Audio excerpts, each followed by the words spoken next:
Hello, everybody, and welcome to the first episode of the Tactical Advantage podcast. My name is Ringer, and with me is Trevorboi from Trevorboi Gaming. Trevor, how's it going? How we doing? Pretty good. How you doing?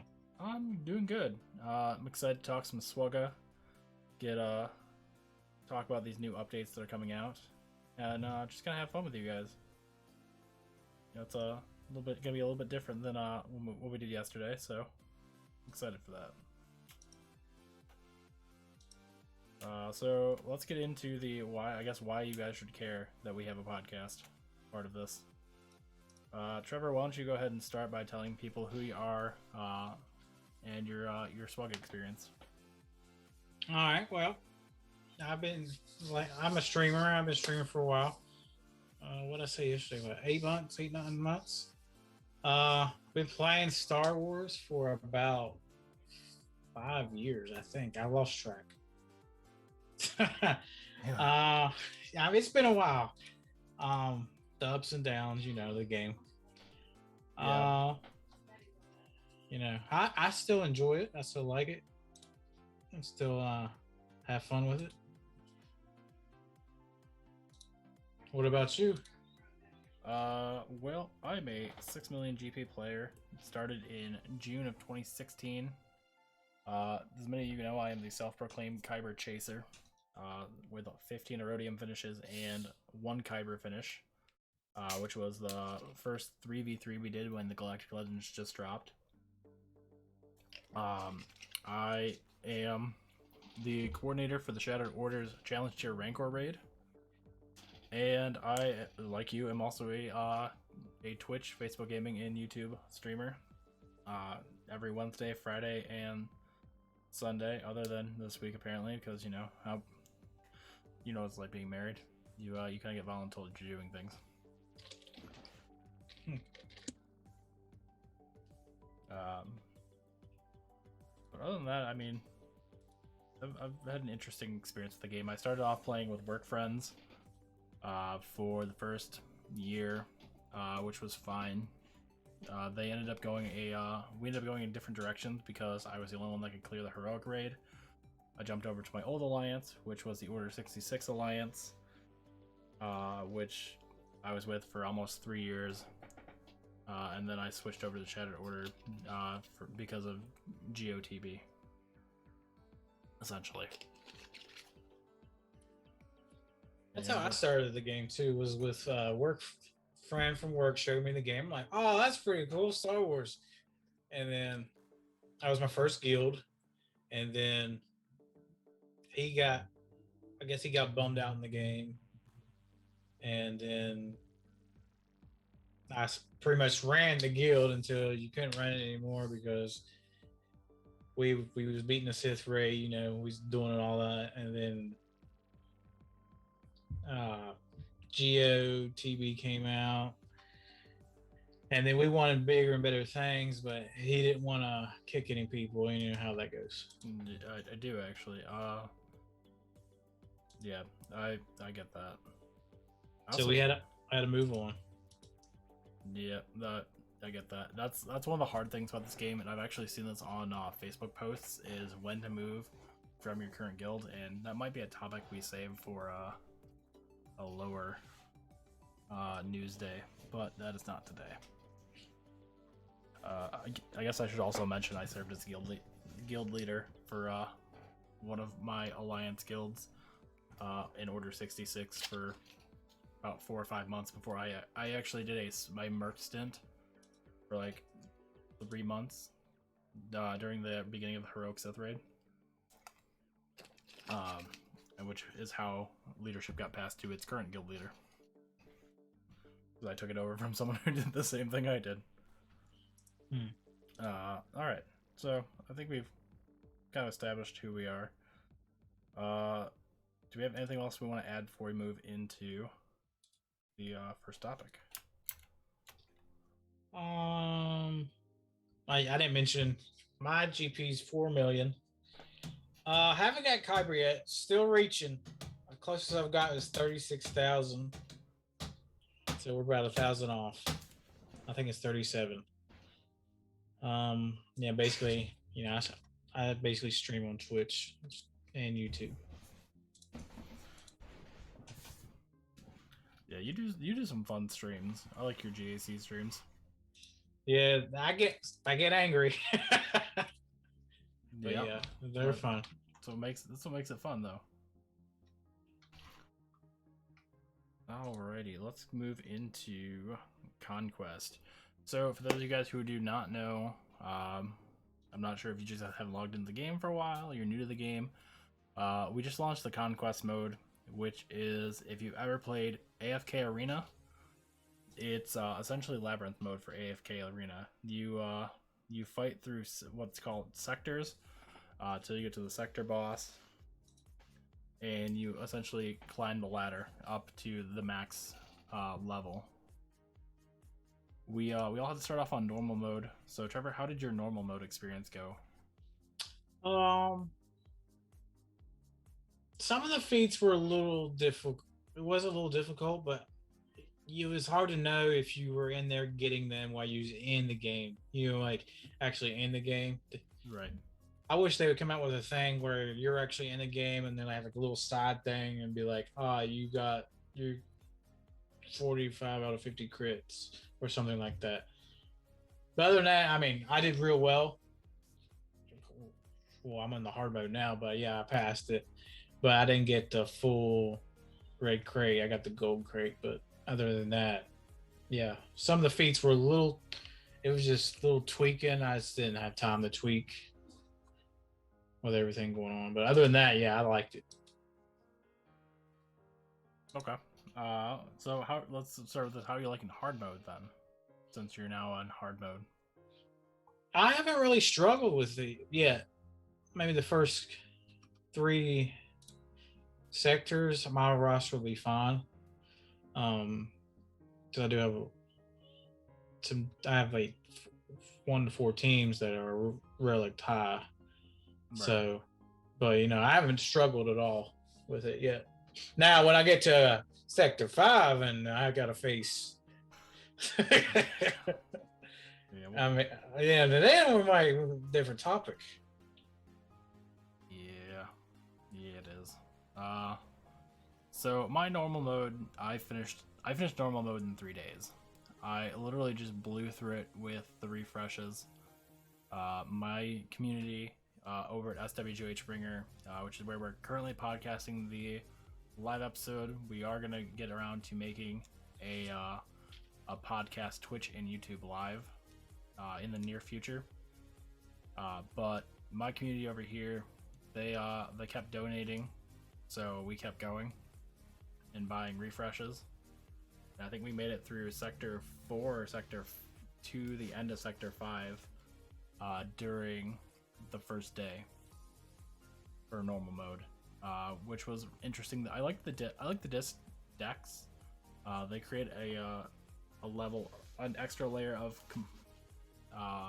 complexity that just kind of keeps things interesting. Like the first one I used was the deployable cooling systems and the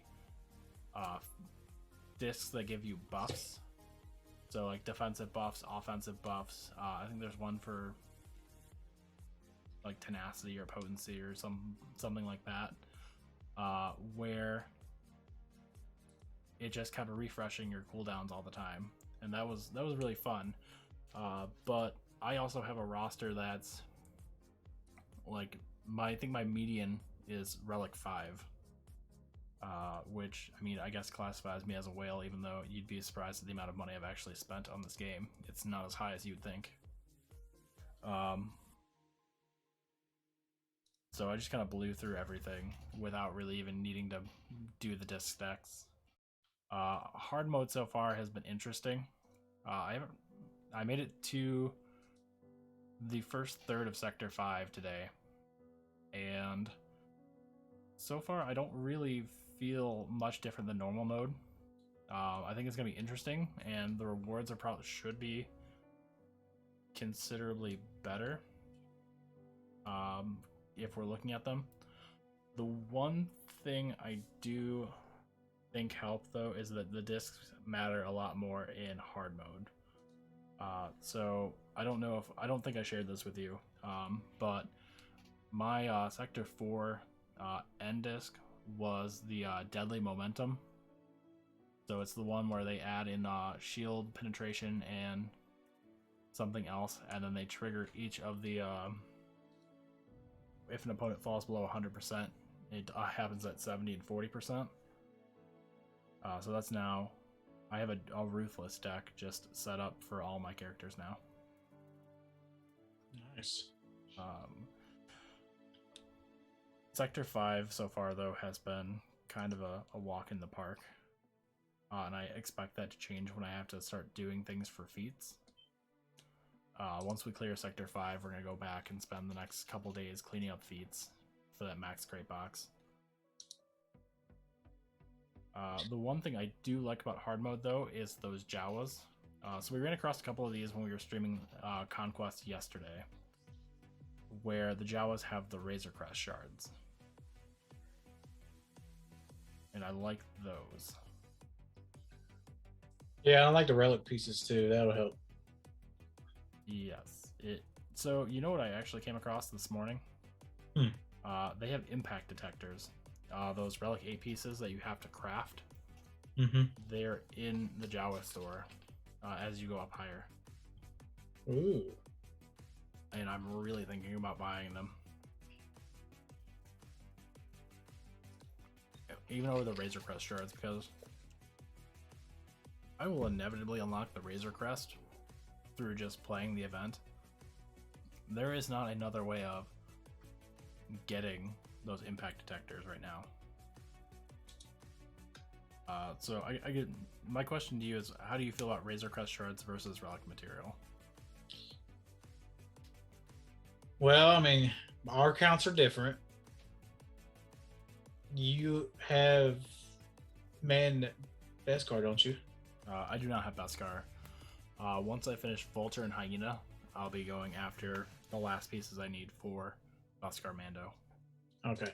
See, I don't have regular Mando or Beskar.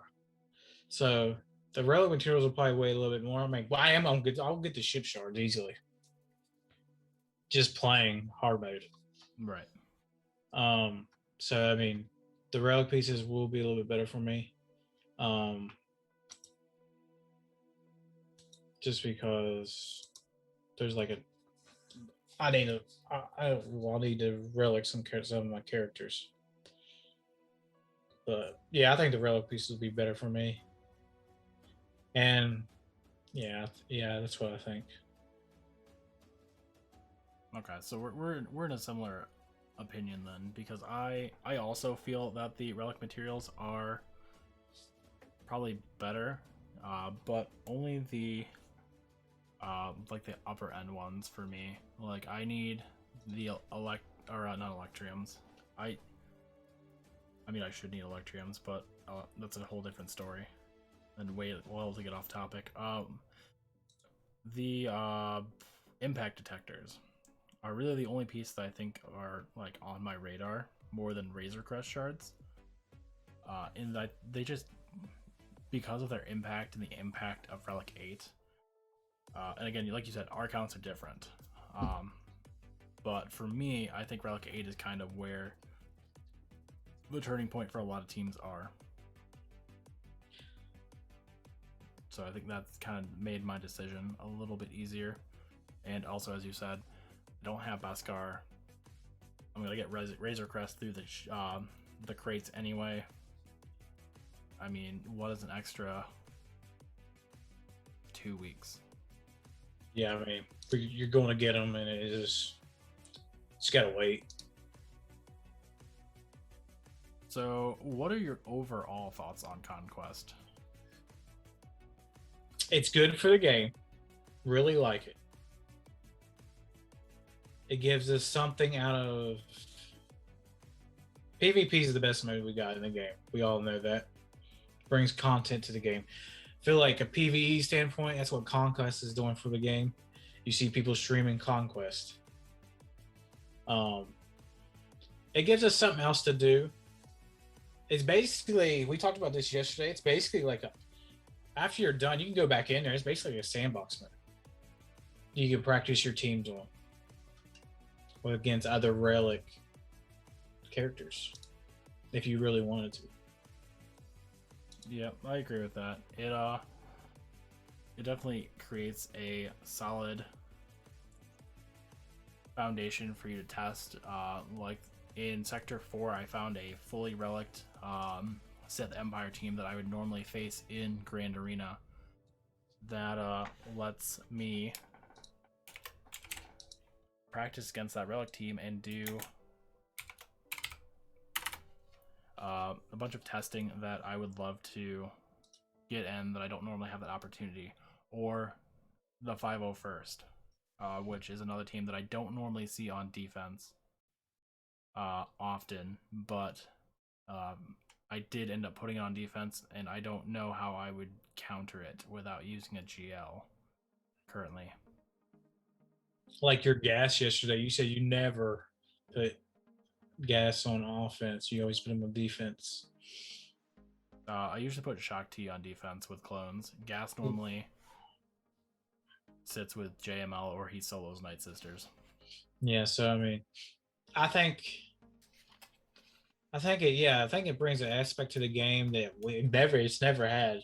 It reminds me of, you remember, and this is a little off topic, but PS2 Star Wars Battlefront 2, not the new one that came out for Xbox One. I'm talking about the old one back in the day, PS2. You go around different planets, conquering them. Yeah. I think that's just the gist of it, right there. That's what I thought when they said Conquest. That's what the first thing popped in my head, because I remember back in the PS2 days, I'm like, yep, that's it. But that's what I thought. Yeah, I mean, I could see it. I just don't know how they would have brought it to like the mobile, which is like the big problem. I'm glad they did what they did. Labyrinth mode in AFK is a very fun mode. So I already had high expectations here, and I think they kind of knocked them out of the park. The only real hiccup they had was with the rewards, which, if you guys didn't know, one of the issues with the rewards was it only gave out one of the boxes. So you got one injector box, one gear 12 box, and so on and so forth, as opposed to the correct number of boxes, which I believe for the top tier in normal mode were 2. 2 gear 12, I believe. Yeah, I think it was 2 across the board for red box. But CG did turn around and quickly resolve it. So I mean, it's not the worst mistake CG's ever made.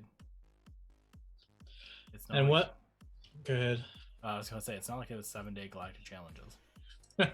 No, and a lot of people they gave out the wrong stun guns too. You know, I mean, everybody has the other ones. We have thousands of them, and they gave it. A lot of people I saw on Facebook, because I'm in one of those Facebook groups, and they said they showed pictures of the wrong stun guns.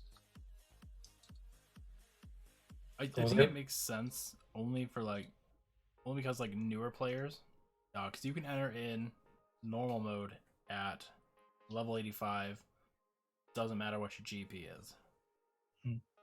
For those players in the lower levels, those challenge tier stun guns actually matter. My new player account, which is level 76, would kill for MK4 stun guns right now. So I think it's worth keeping in mind that you should. Do I think they should be in like the hard mode boxes? Absolutely not. In normal mode, especially for your newer players, to get them moving and gearing things up, I have no problem with them being in there. I agree with that, because I think he's level 70. I'm level 79 or 80 now. And once you hit level 85, I can join it, but there's no GP cap on it, so. Right. Yeah, my 300 million, or my 300,000 account is just gonna get wrecked the second it goes in there. I've seen people with 850K go in there and complete it. So Well, it'll be interesting. That might be a fun stream. See how well 500K gets through. yeah.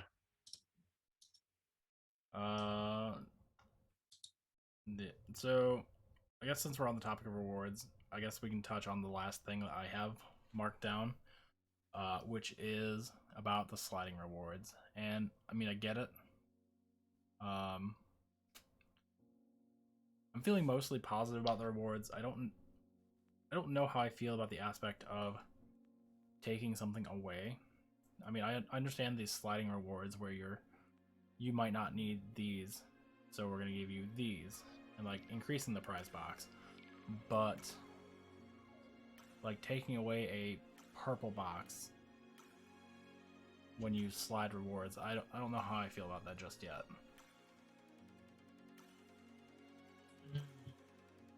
I don't know either about it. Like it feels a little shady, but I mean I get their reasoning for it, so I'm not like upset about it, but it's it is what it is. Yeah, I mean, we can't change it. For sure. Let's go back to, I guess, do we have anything more but we want to talk about Conquest before we go into the content update?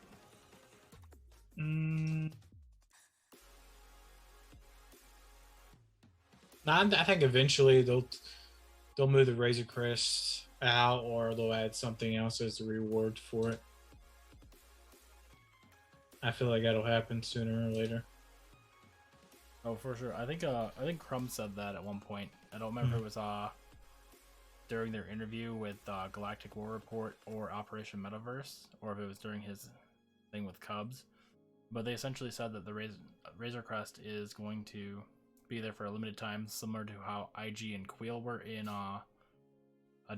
additive farms on Cantina drops. And that eventually they'll be moved out. Yeah.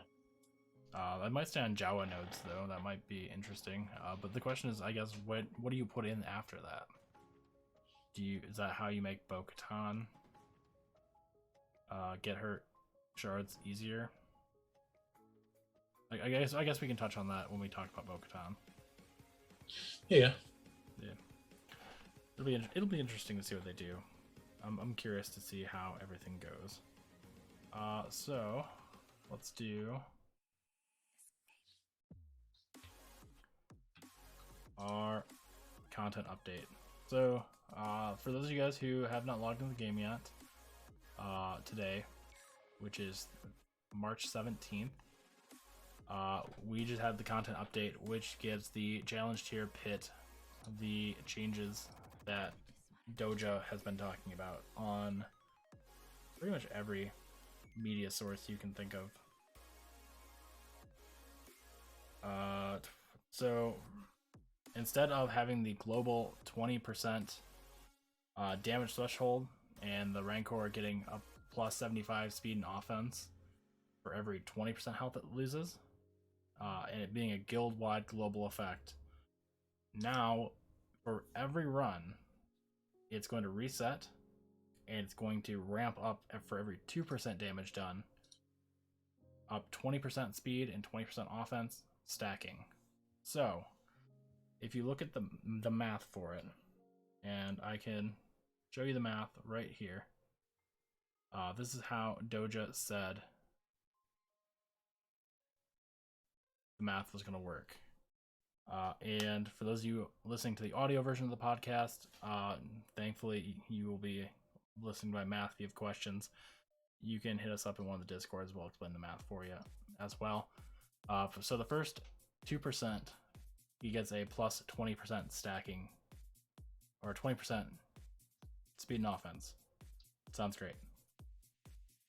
When you get him to 4%, he gets the additional 20, or he gets the 20 he already had, plus 40 because it's a stacking effect. So he's getting a grand total of 60%. And and at 6%, he's getting the 20 plus the 40 plus another 60 for 120. So by 4%, he's already hitting as hard as he was when your guild took him down 20% almost, give or take a little bit. I know your guild hasn't had a lot of experience with it, but what have you guys done with the challenge tier Rancor? Basically nothing. We have the tickets to get into it. There's only like 4 or 5 of us can actually do damage to it. So I mean, we really can't do much. I mean, okay, so this is kind of a welcome change for you guys because you guys might be able to get in there and just kind of toss everything. we maybe that's what I was hoping for. I was hoping for some big changes at least, because you're missing out some rewards, but I mean, I was hoping for something. Right. I don't know how this is going to affect our guild. So we've only failed the Rancor 3 times, and only one of them has been recent since we gotten it on farm. So I don't know how these changes affect like bigger guilds. The one thing that it does create an issue for is you no longer have the ability to make big runs. So one of the big teams that caused them to kind of look at the Rancor was Supreme Leader Kylo. You could put him in a team with, I think it was Treya, Thrawn, Watt, and somebody else, and effectively solo P1. Or you could put him in with Thrawn, Hux, Daka, and Zombie. Actually, it might have been Daka and Zombie in Phase 1 as well. I'd never used him in Phase 1 for disclaimer purposes. But I used him in Phase 2 with that team, and he would get upwards of 30%. So you only need like a handful of people to toss at the raid. How this changes things is now when you hit that 4%, you're getting hit with what you get hit with at 20% thresholds. So I don't know, like the days of big damage are over. The only exception to that might be Imperial Troopers, which deal most of their damage while the door is down on the Rancor. But I think it's going to be interesting, and it's going to require guilds to have a much deeper roster than most guilds are ready for. I guess I'll tell you guys about that next week. We should be launching our Rancor on Sunday. So, or I'm sorry, it should launch on Saturday. We should be taking our swings at it on Sunday morning.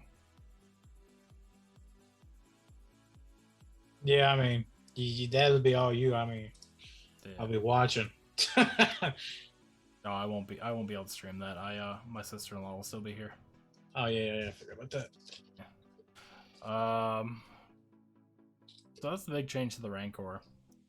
The big change, which kind of makes my my decisions a little bit more difficult to make, is that the Armorer is now available on light side hard nodes 9C.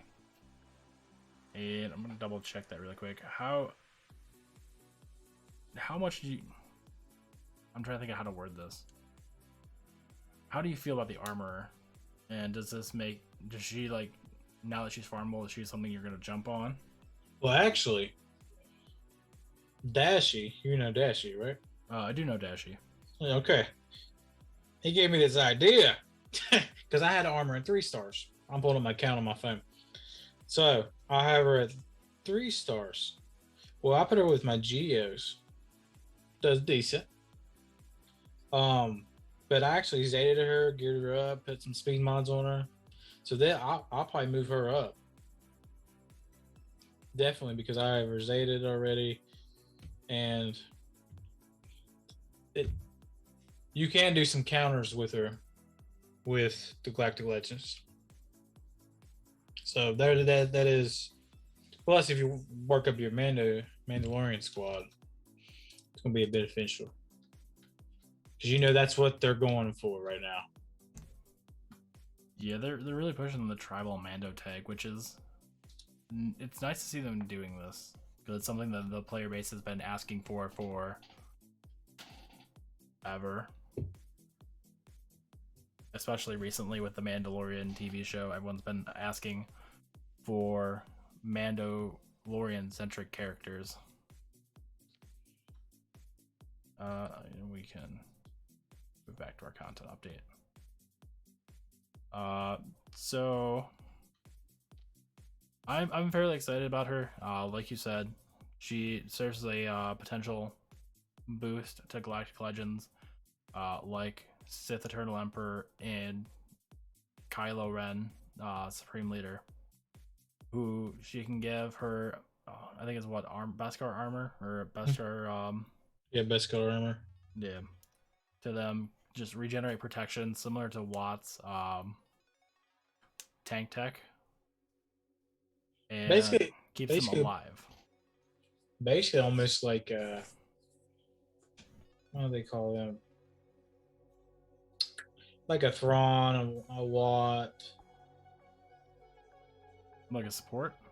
Yeah, like you can drop them anywhere. Oh, plug and play.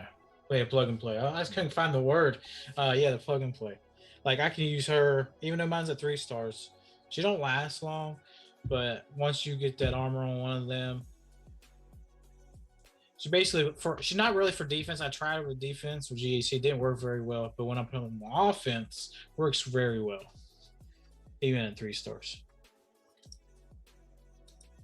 So I think very good potential there. I would agree with that. Generally, your 3 stars are gonna be better for offense anyway, just because you have control over them and you want them to do like one thing. And the player is usually smarter than the AI. Mm-hmm. Although my AI has made some plays that I would have never thought about, and they are absolutely like much better plays than I've ever played. So I don't know what that says about me as a player. Yeah, I don't know how that changes my ideas. She might get done alongside Kara, and it might change my my fleet order in the future. But I'm excited. I'm especially excited to put her with like you said, a Supreme Leader, a Sith Eternal, and be able to like plug and play Watt with one Galactic Legend and armor with the next, or use her in a Mandalorian squad, probably under our new Mandalorian. Before we move into our fun new toy, any final thoughts about the armor? No, I mean I'm giving that's my thoughts on her.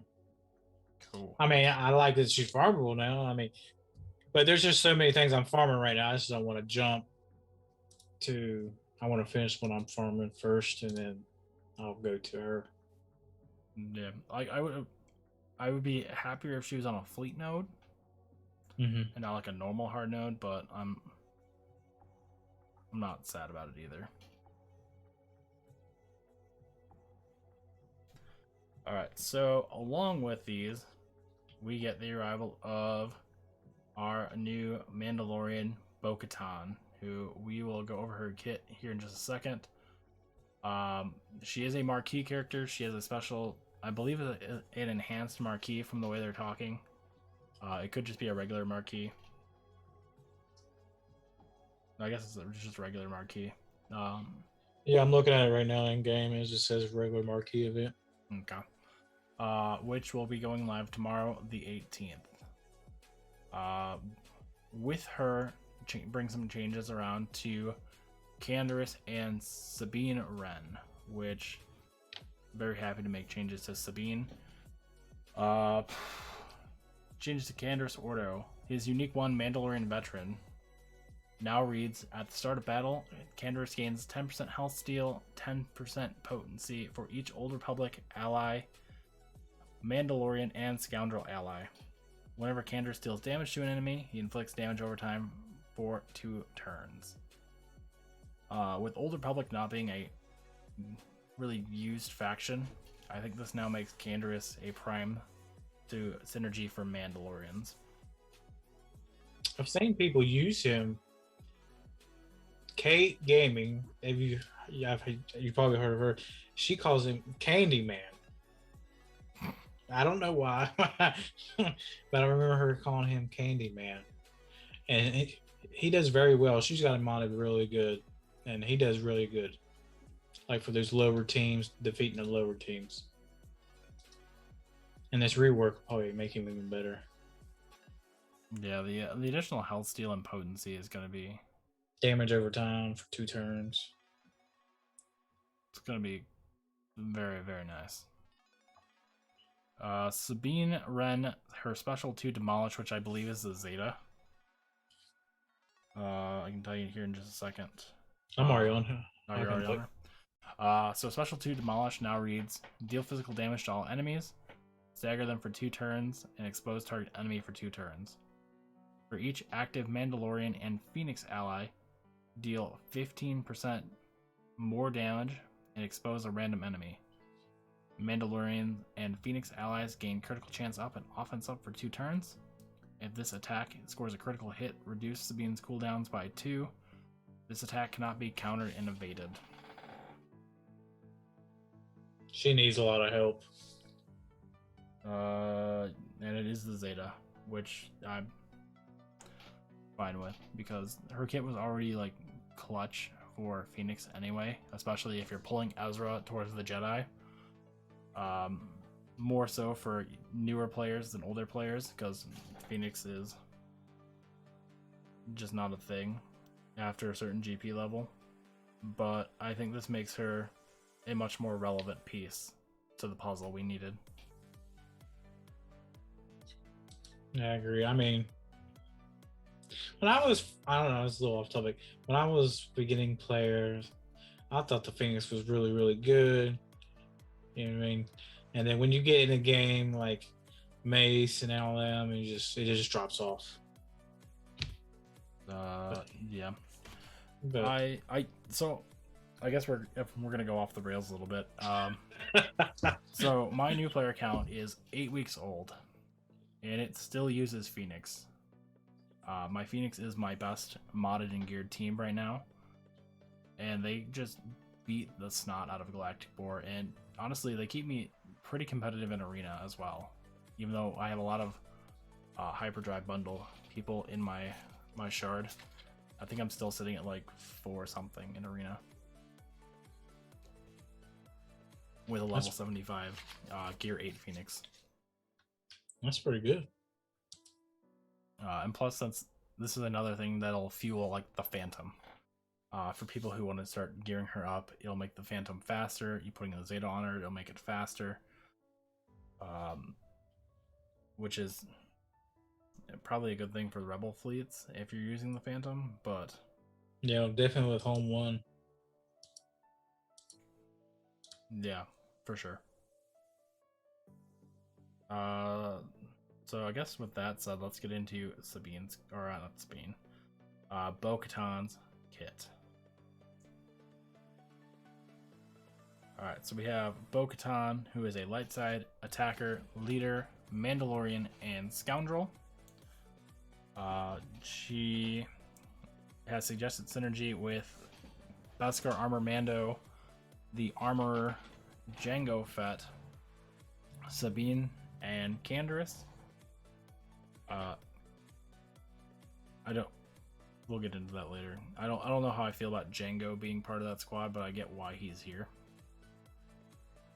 Just because I feel like he's already pulled in a lot of directions anyway. So her basic ability is Practiced Aim. Final text. Deal damage to target enemy if it's Bo-Katan's turn. Inflict vulnerable for 1 turn. Otherwise, deal 50% more damage.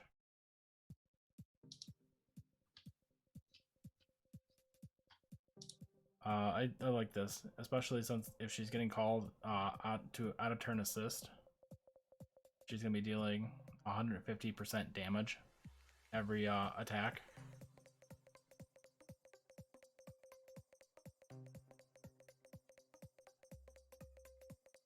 special 1 crippling strike with a cooldown of 4. A final text: dispel all buffs on all enemies, then daze them for 2 turns and deal physical damage to them.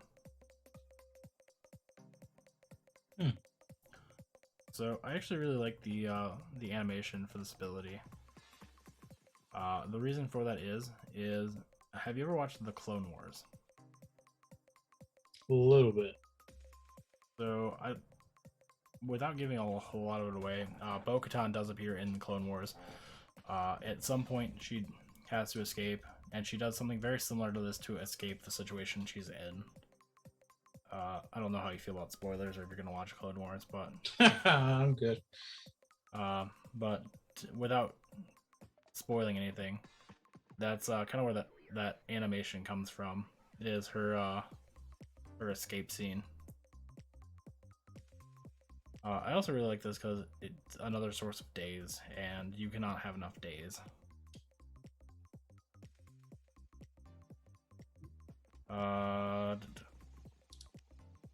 Unique, stronger together, and this is her only Zeta. She only has 1 Zeta, which is a nice change of pace as well. Final text: at the start of the battle, Mandalorian allies gain 20% max protection for each Mandalorian ally until the first time Bo-Katan is defeated. Whenever a Mandalorian attacks out of turn, Mandalorian allies recover 8% health and protection. And this is kind of what makes her just kind of a house, is the Mandalorian faction. I think is going to be very prone to calling in assists for bonuses. Like we saw it with her basic, she's either going to deal vulnerable on her turn or she's going to deal 50% more damage. And Mando allies, whenever they assist, are going to start recovering health and protection.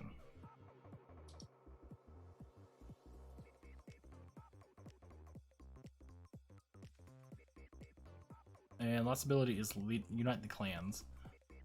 Final text: when a Mandalorian ally uses a basic ability during their turn, call another random Mandalorian ally to assist, dealing 20% less damage once per turn. Whenever a Mandalorian ally attacks that turn, they gain plus 25% critical damage, max 5 stacks, until the end of their next turn. At the start of the encounter, all Mandalorians gain the granted ability Ancestral Armor, which Ancestral Armor dispel all debuffs on this character, then gain Defense up, Taunt, Tenacity up for 2 turns with a 4-turn cooldown.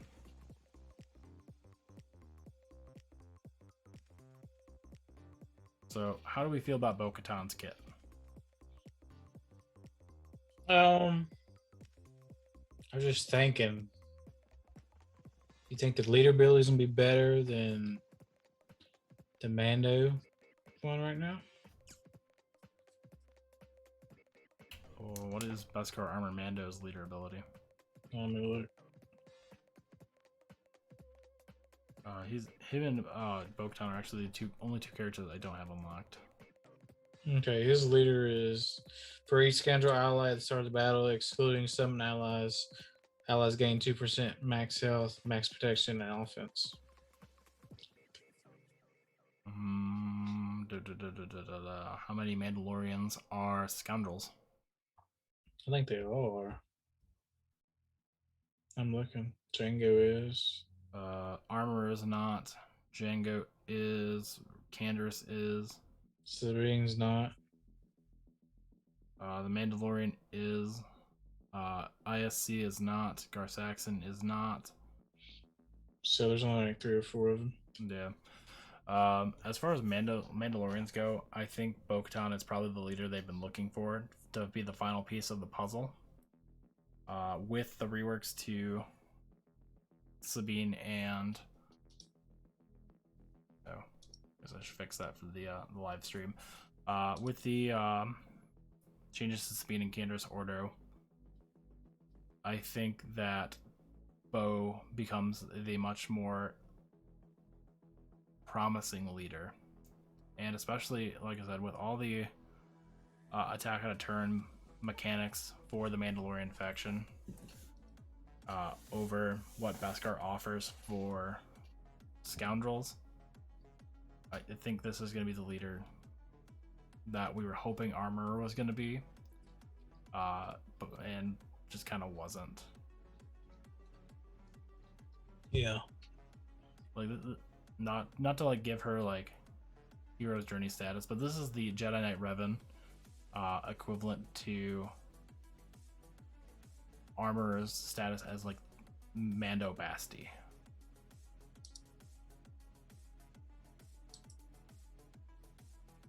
Without being like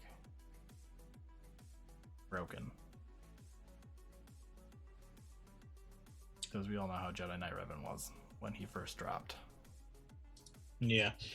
Do you think this will change any of the meta? Like the arena meta or the GAC meta? Arena. No. This even with Bo-Katan, it's not going to make Mandalorians able to compete with Galactic Legends, and that's kind of the problem with Galactic Legends in general.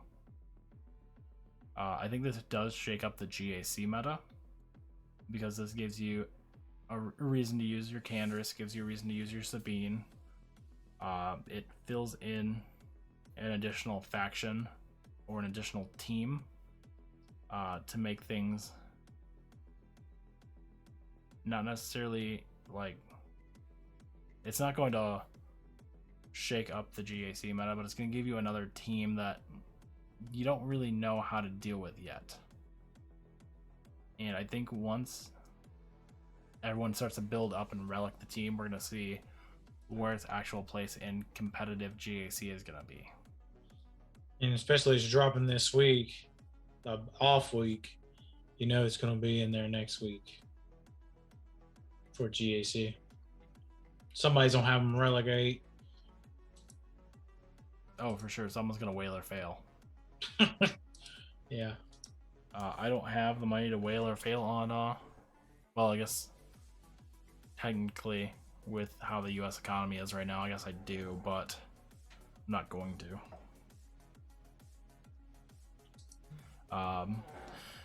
Yeah, she's a good character, but she's not. I don't think she changes anything currently. And again, that might change once she's farmable. We'll see. And like you said, someone will definitely whale or fail for her, and we'll let someone do some testing to see how the Mandalorians are going to be. Yeah.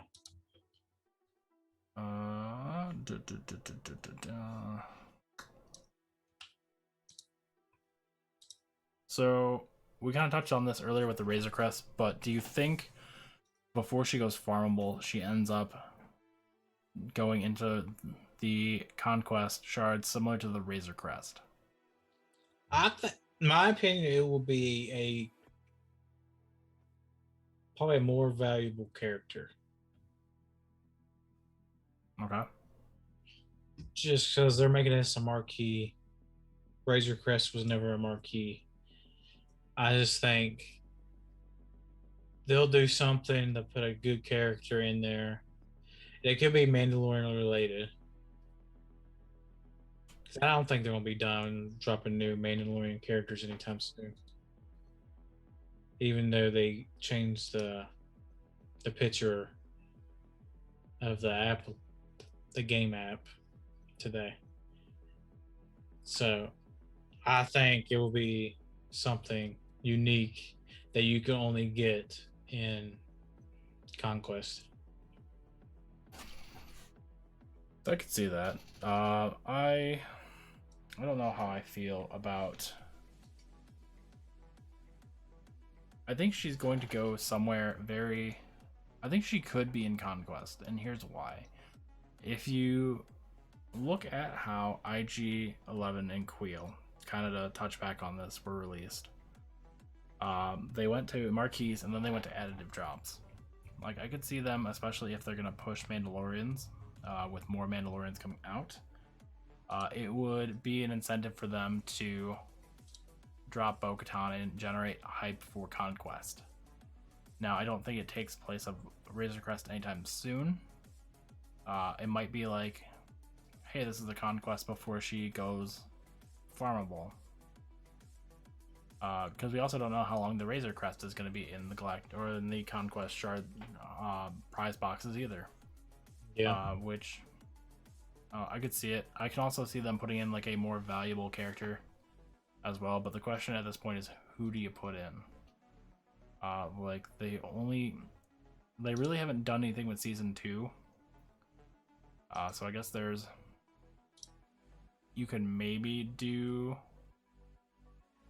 like a Boba Fett or like a Finnick, but I'm struggling to think of any characters without going into like the Old Republic that they could probably start putting out. Wouldn't be like a marquee.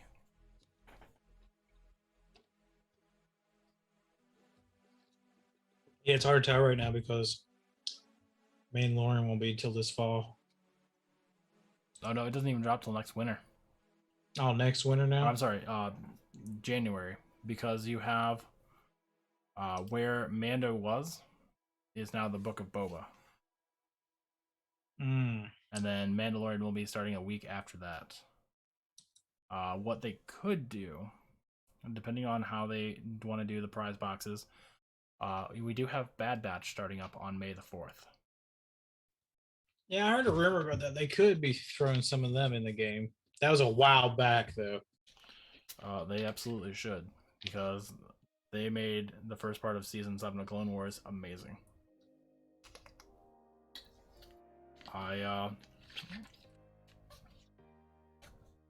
Honestly, they had a 4-episode arc in Season 7 of Clone Wars, and honestly, they stole the show. They were great. So I could see CG doing something with them, and it gives us more clones to use, which we are in desperate need of. Particularly, so you can use the 501st clones with General Skywalker, and you can use Bad Batch either under a Bad Batch lead or with Cody. You could use them with Shakti, and so on and so forth. And since they changed it to Yoda's, the game application, some people are speculating they're going back to the Old Republic. Not Old Republic, Clone War area. So I have a different one, and I'm gonna asterisk this whole section by telling you guys, both in the live stream and in the audio version, this is highly speculative. We don't know what's gonna happen. Do not bet on black here.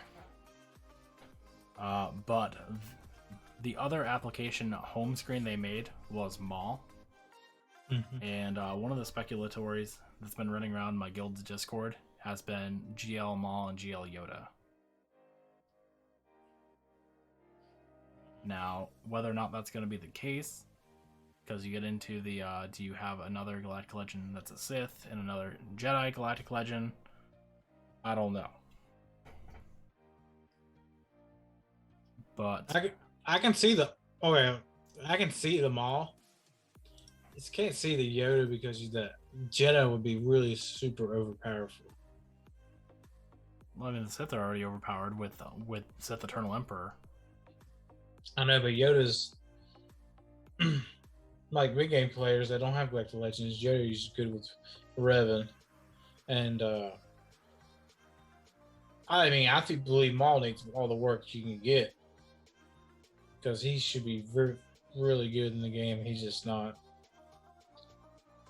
But I can see them doing that. Yeah, I could see them doing that too. We're overdue at this point for them to drop a Galactic Legend on us. If they're still going with the Galactic Legends, because I mean, look at Epic Confrontations. They put out 2. They put out Malik, and then they put out Gas, and then we have not had another Epic Confrontation since then. I think, don't correct me if I'm wrong, I think it was last March when we had Galactic Legends. Yes, they did all of Q1 for releasing their requirements, and I think it was either the end of March or the very beginning of April where they dropped Rey and Kylo, which actually kind of worked out. So I was actually already working on Resistance that time for the Heroic Sith raid, and I skipped over Gas originally because I was like, well, I'm not gonna get to Gas. They'll put out a Resistance meta, and boy did they put out a Resistance meta.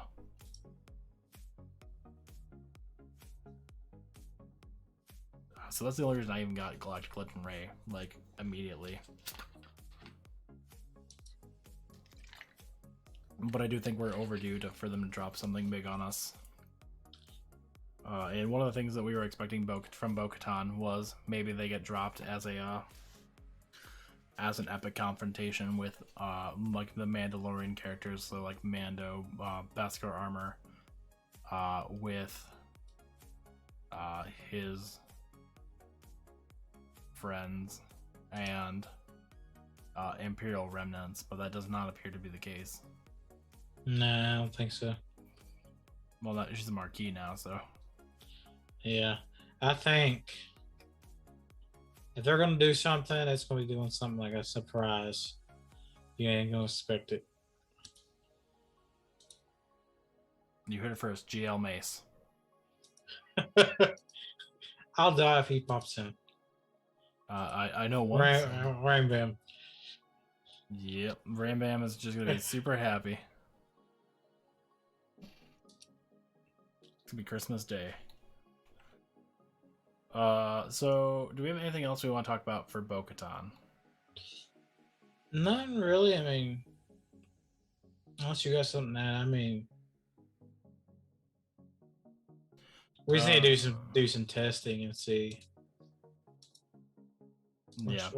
Where's she gonna be at? How well she gonna do?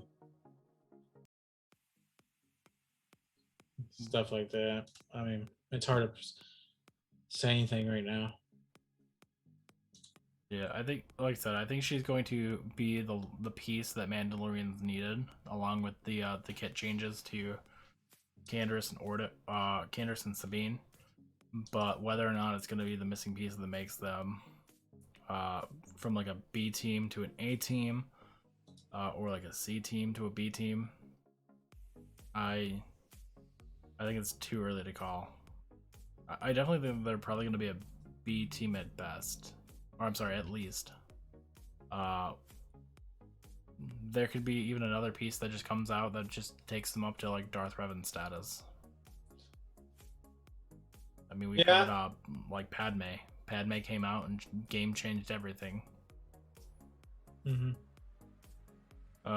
So let's go ahead and wrap up with what are you doing in the game, man? So this week, as everybody knows, well, I haven't been on Twitch lately, but where I was on a little mini vacation. I did a couple YouTube videos with my GACs, but basically, I didn't do that well. We were about 2,000 off of Kyber, and this past week it was just rough.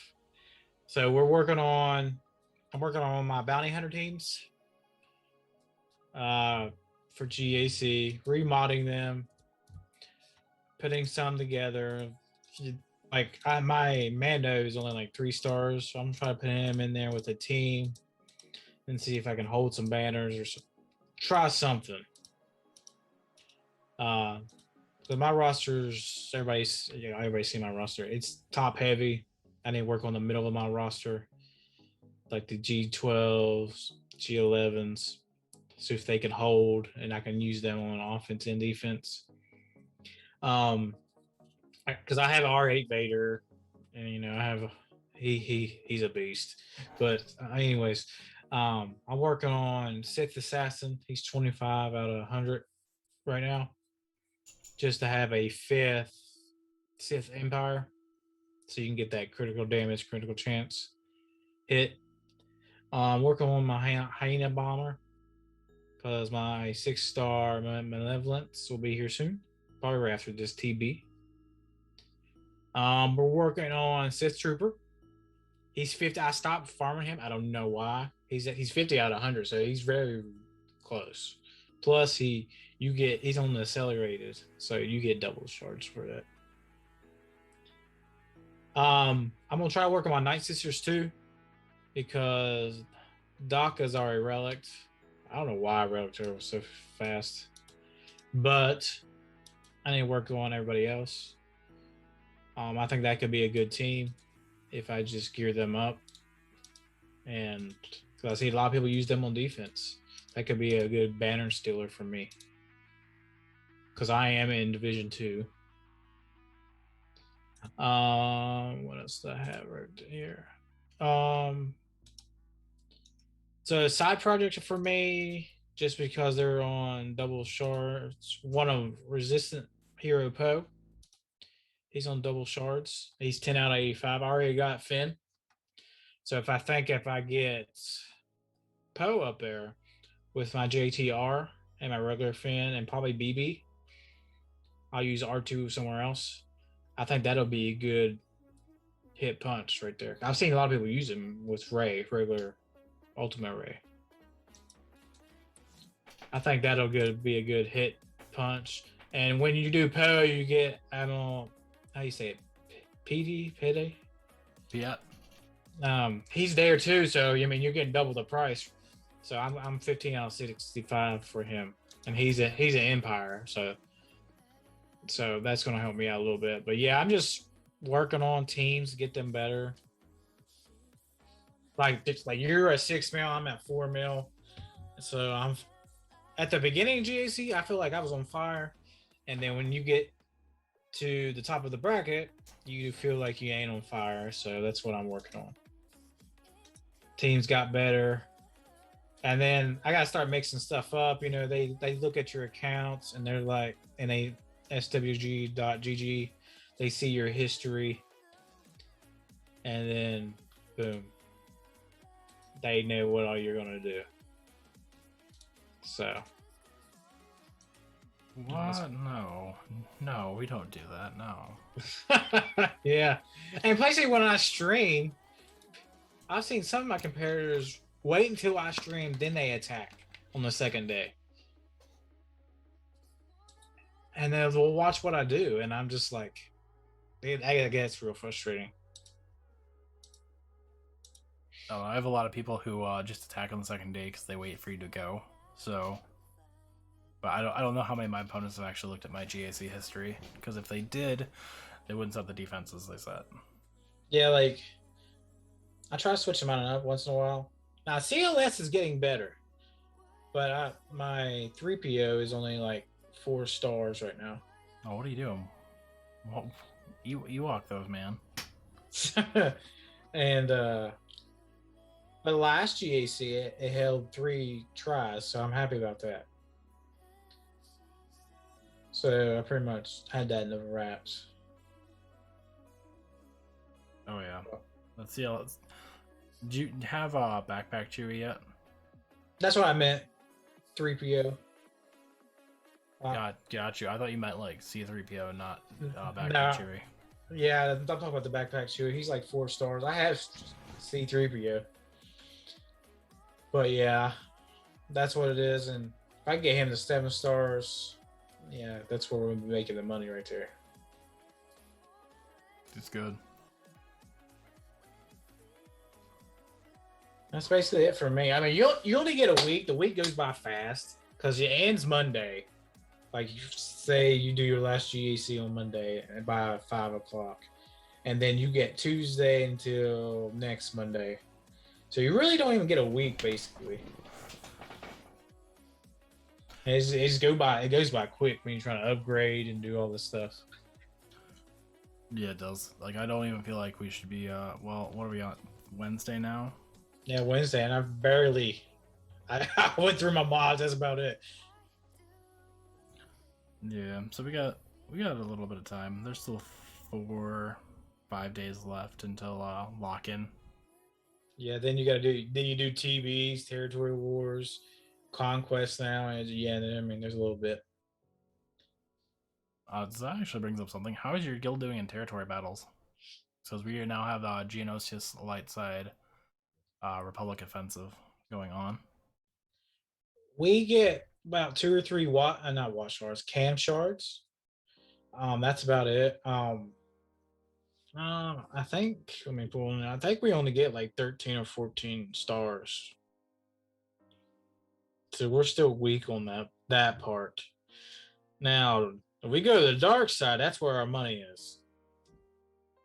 We go to about 26, 27 stars.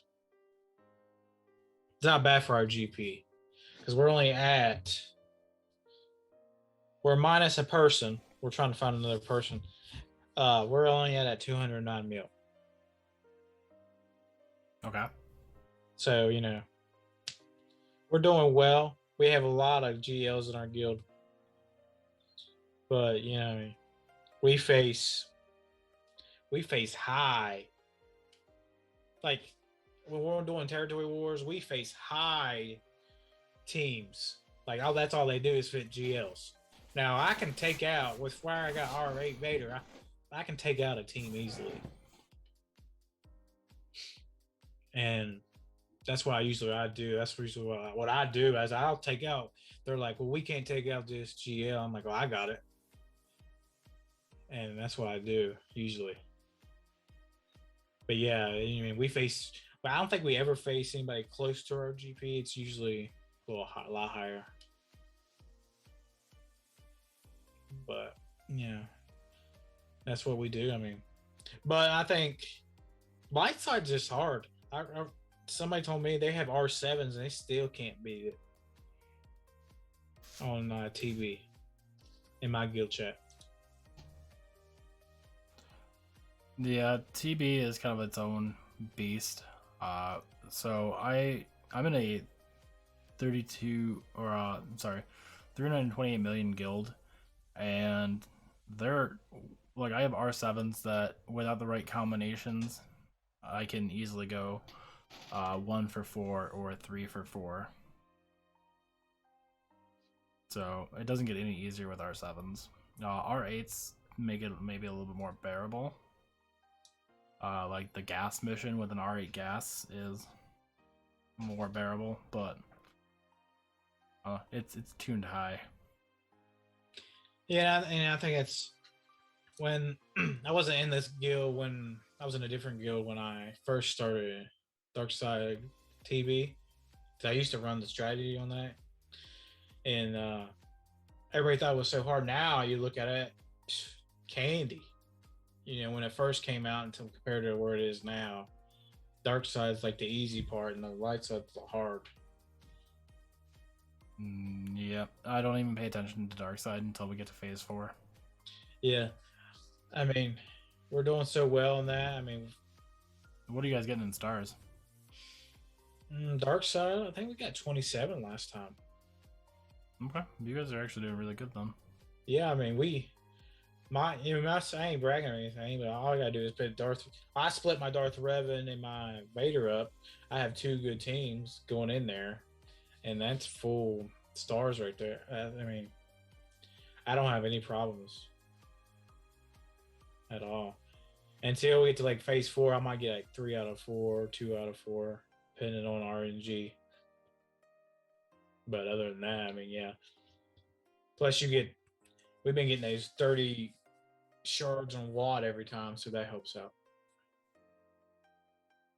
Yeah, that's game changing once you guys get in sync on watt. That's kind of what we're doing for light side, is we're starting to get into sync for cam.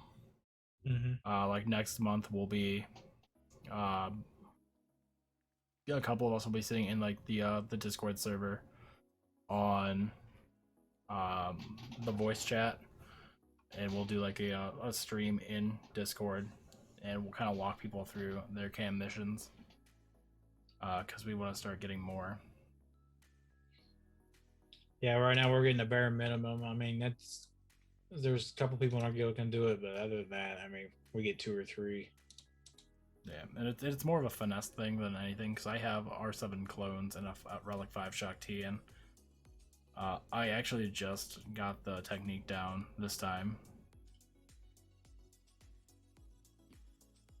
I guess I can actually add that to my my list of things that I've done in SWGOH this week.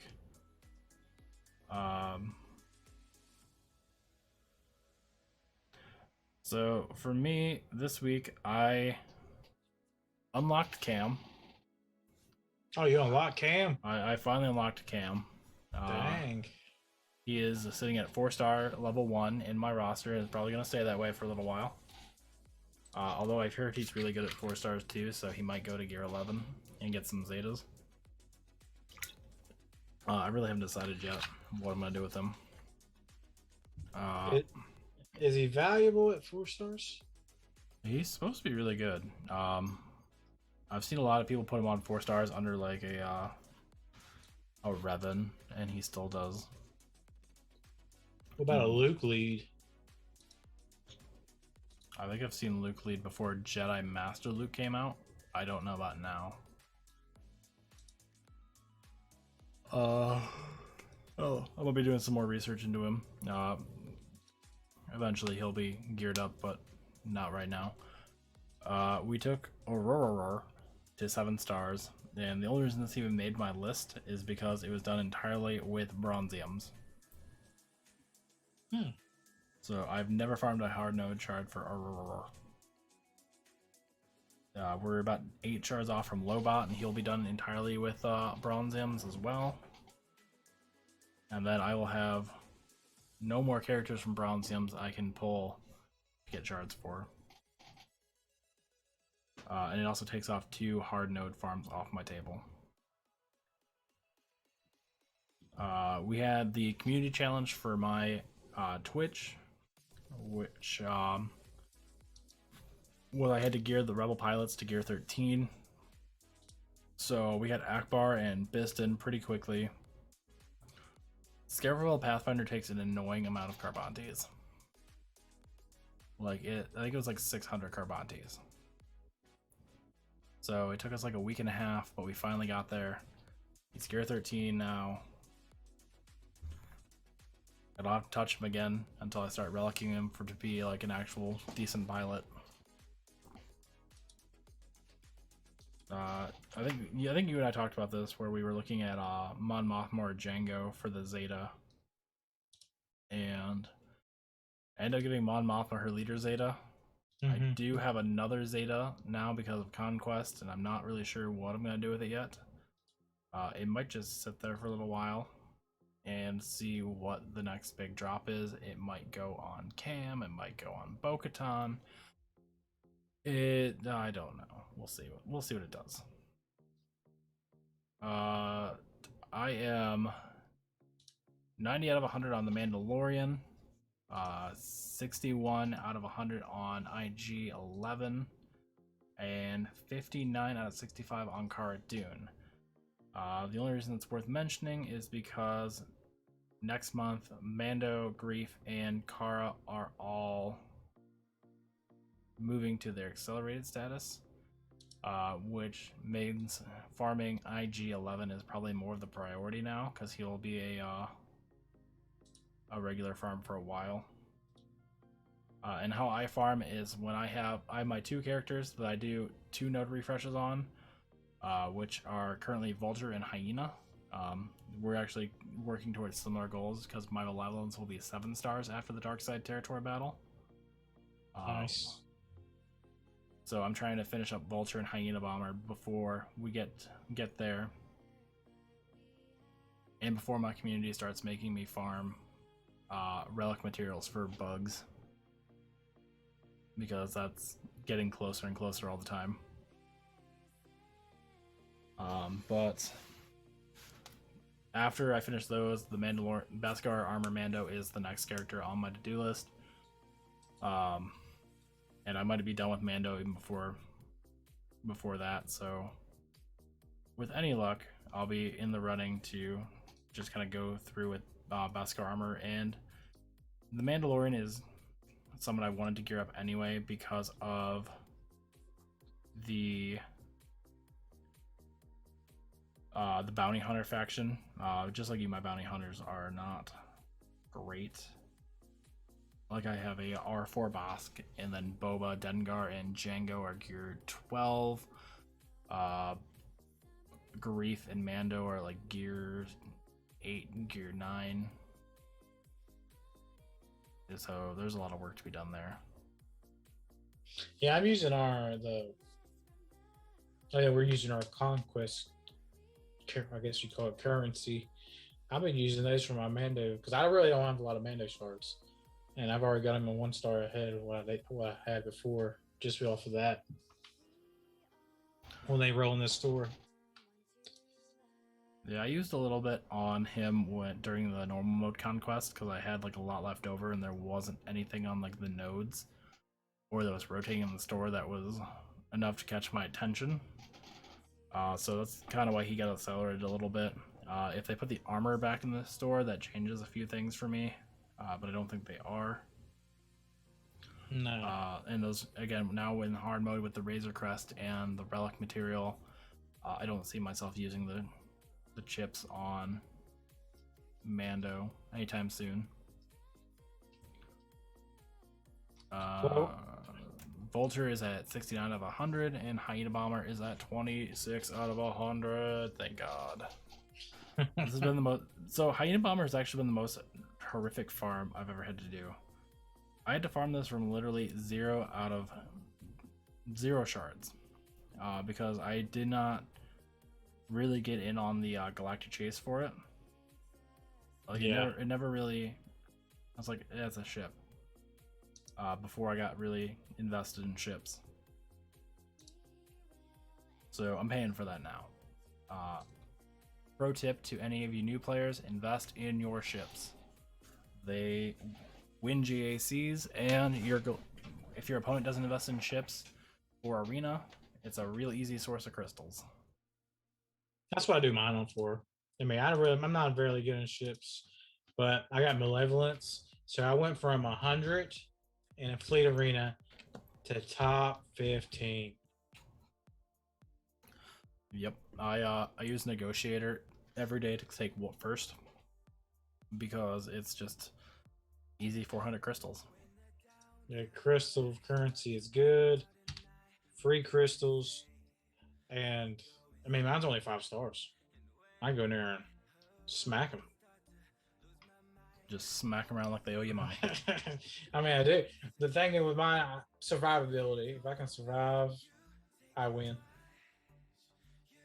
Yeah, that's the secret to malevolence is you survive. It's like the Game of Thrones. You either win the Game of Thrones or you die. Yeah, I mean, I just survive and I wait till I get to the one. I forget what it's called. The one special. Stun the capital ship, and I go to town. Oh, that special is so good. I mean, that's all I do. I mean, all right. So our TB, we're currently 18 out of however many stars. We normally do better than this. Well, actually, maybe not. We normally get 22 stars. We have the ship missions opened in Slice 4, and we have the middle in Slice 4 opened. And then we keep the the cam mission open for 2 phases right now. Once we get everyone in the guild cam to 7 stars, I think we'll probably start moving to like a 1 day, or once we get the majority of the guild, we'll probably start moving it to 1 day and still putting focus on it. Darks, I mean, it's going fine. We'll end up with 22 to 23 shards. I think our goal was 25, because when you open up a slice, you have a little bit more opportunity to net some extra stars. But I don't think that's going to happen this time around. It's been this hasn't really been a great TB for us overall. We also kind of just walk through Darkside as well. We get 31. We're getting close to 32.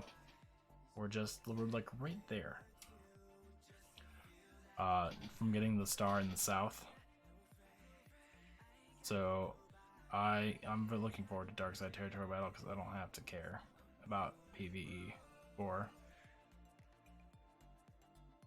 like a week and still get like decent payouts. Yeah, I mean, and I ain't telling anybody, but the farms I'm working, my big gold farms, is Luke, Cheddar Knight Luke. I have them up, you do your favorites up top. Yeah. That's what I have. They are all 7 stars, just gearing them up gradually. And then I'm like 60 shards away from Gas as Anakin's ship. And then B1's character, and that's it. I'm going for Gas. Gas is such a fun character. I know. I'm saving all the currency I can get from the TBs, Territory Wars, anything I can grab. I'm saving the currency for him. I would. He's well worth it. I don't think I have anything else. We go into Territory but War next week. We'll have GAC back for round 1. It'll be nice to get back to PvP. Yeah. Anything else to talk about before we get into a promotion for the podcast? That's it. I think that's it for me. I mean, I covered basically everything I had and wanted to mention. Alrighty. So we are going to be making a YouTube live for the podcast. We may make a Twitch as well. We need to get our logistics in order for that. But again, we are Tactical Advantage. You can find us in either of our Discord servers, Trevorboi Gaming, or myself, which is Ringer Plays SWGOH. We actually probably need to talk about merging our Discord servers, so just into one big Tactical Advantage server at some point. But that's a conversation to have, not in the podcast. Yeah. Yeah. So I think that's going to be it for us, guys. We're going to cut here for the cast itself. And then for you guys out there in Twitch land, we will be reading into someone, I'm sure. So bear with me. I'm going to cut the audio here. And until next time, we'll see you on the Holotables.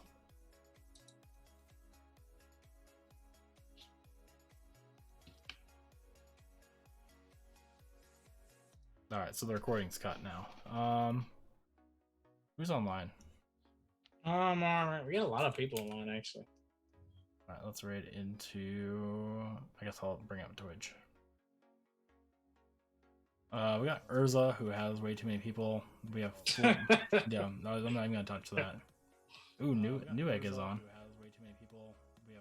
Oops. So... Ooh, Newegg is on.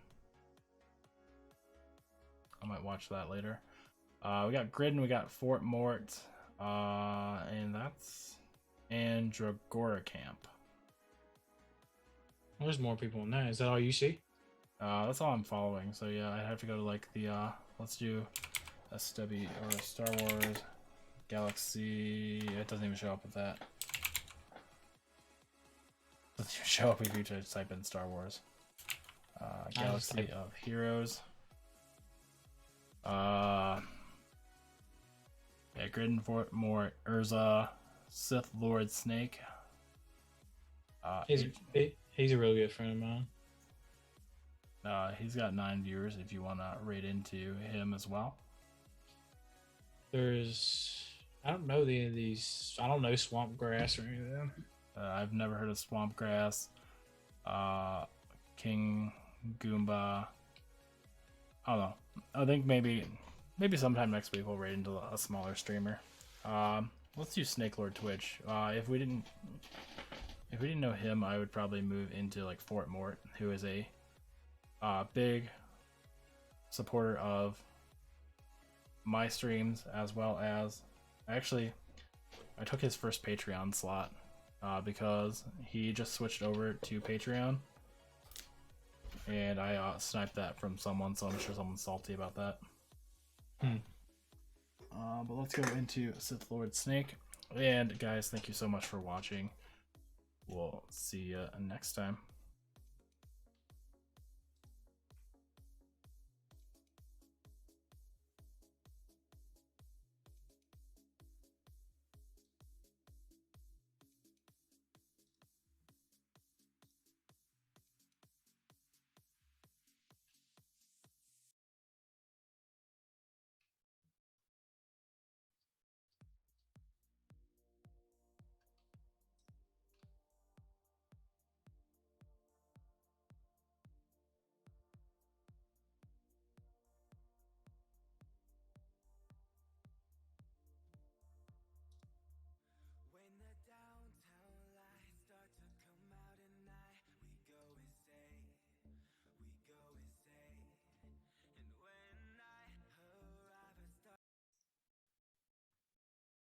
Ringer reinforcing the stream, coming in with 2 viewers. Thank you so much. Appreciate it.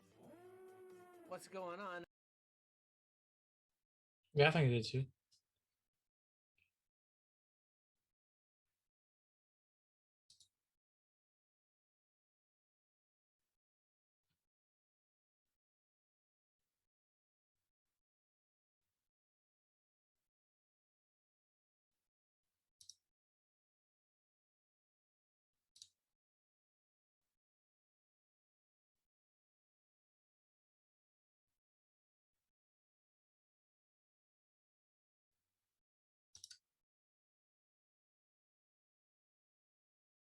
Okay.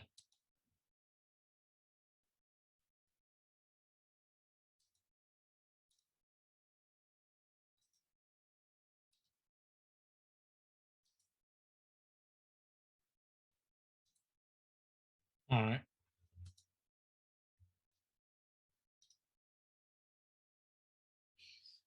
I have my schedule actually. Oh well.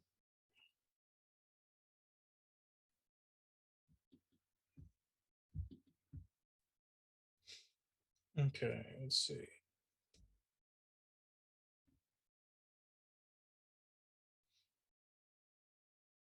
So I got a Thursday off next week.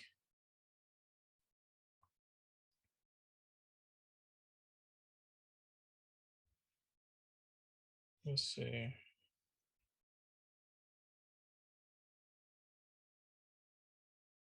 I'm off Monday as well.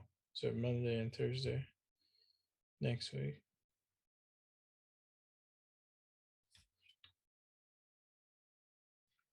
Yeah, we can do that.